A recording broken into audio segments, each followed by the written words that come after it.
68 Ford Bronco. This vehicle is owned by a friend of mine from high school. He's always wanted a 68 Ford Bronco. His wife kind of surprised him with this vehicle. This is kind of one of his bucket list vehicles, a bucket list build. Always wanted an early Bronco with modern drivetrain, modern performance, modern chassis. And so here it is. I mean, this is like kind of the ultimate package. These things are red hot right now. Everyone loves the early Broncos, and now they're getting even more hype now that Ford released the new Bronco. So this project came into us about a year ago. We picked it up over, he lives in the Minneapolis area, and picked it up about a year ago, brought it in, did a full evaluation of it. It had originally had a 289 with a 3-speed. Everything was just kind of wore out. It was leaking fuel, it was leaking oil. The body was beat, it's just completely roached. So really in this situation, we didn't have much of a choice other than to order all new reproduction sheet metal. It just really wasn't worth saving the original body. Thankfully, these things are popular enough nowadays. You can get all this reproduction sheet metal, so we're taking advantage of that. And so that's what you see before you here is basically a brand new Bronco in a box with a brand new aftermarket chassis. So we had to wait, I mean, because these things are in such high demand, we had to wait about 4 months for all this sheet metal to show up. But Rory has taken this from all these boxes in about 3 days, constructed what you see here. So not for the faint of heart. This is probably not like a weekend warrior enthusiast type project. Leave this one to the professionals. But yeah, it actually, we're actually really surprised with the panel fit. The thing is actually going together quite well, considering these are overseas reproduction stamp panels. Sometimes you just don't know what you're gonna get. And so far we've been pleasantly surprised with it. Basically what we're doing is turning his old Bronco into a modern resto mod. New fenders, new quarters, new floors, new grill, be a new tailgate, new dash.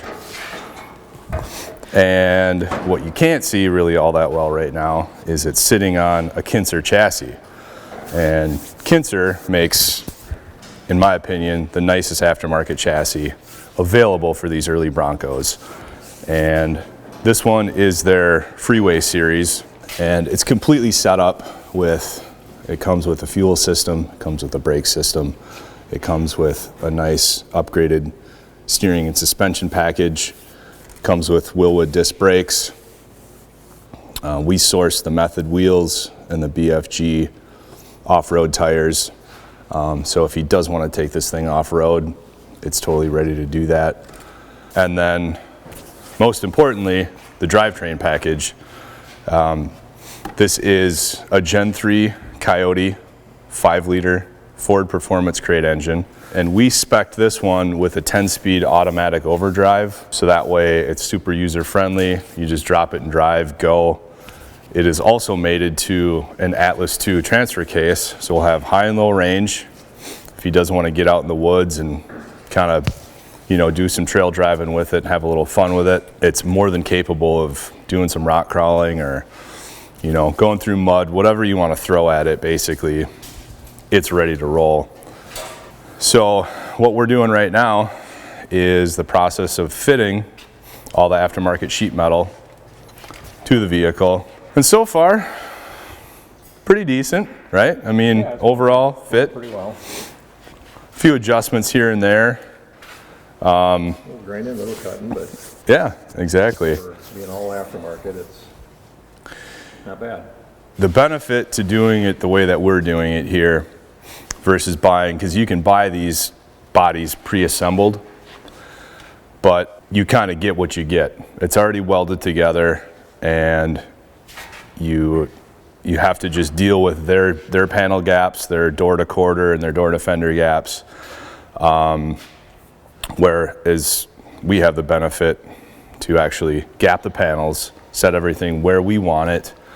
On top of that, there's some modifications that need to get made to get this Gen 3 Coyote drivetrain into this early Bronco, and so there's firewall modifications that need to happen, trans-tunnel modifications, hydro boost brakes.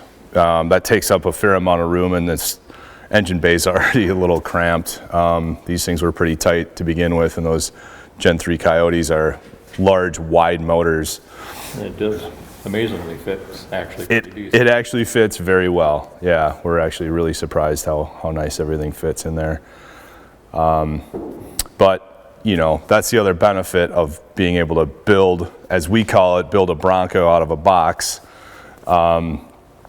is we can actually fit all the panels to the componentry versus having to cut and weld and grind and refit all of the panels that have already been welded together. Yeah, we're just kind of getting off the ground with this thing, and we wanted to show off kind of the process of all this panel fitment and how this whole jigsaw puzzle kind of goes together. It's definitely a measure twice and cut once scenario. Rory's using a pencil. Pencil has an eraser. Sharpies don't have erasers. So, so this is kind of phase one of this whole process. We got to kind of dry fit all of these panels together just to make sure everything's jiving properly. We get our panel gaps the way that we want them. And then we're going to kind of move into the second phase of the mock-up, where we actually start bolting the electronics. We get the ECM for the engine and the transmission. We get the vintage airbox installed. We set the gauges in, and we just kind of lay out everything that's going to be in this vehicle kind of when it's finished. And so this is a really critical, you know, part of the whole process to make sure that everything's going to jive together after body and paint. And so that's kind of what we're going to roll into after we do the dry fit of all this sheet metal.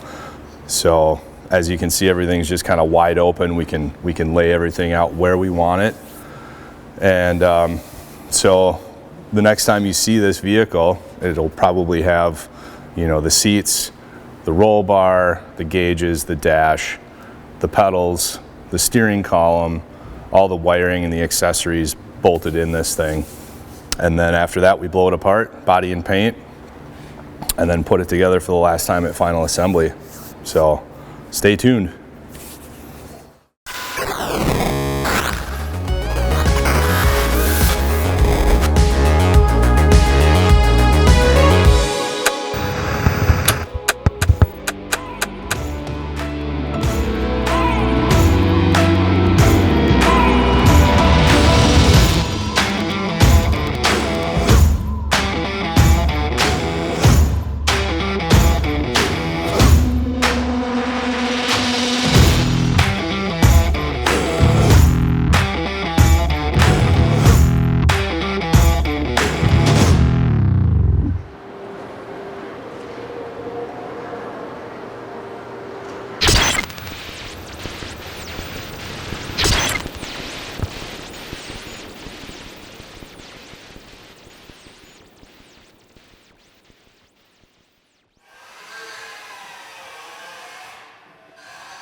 Hey, what's up guys? Welcome to Fast Freddies. Thanks for checking out our YouTube channel. Make sure you like, comment, and subscribe. Check you later.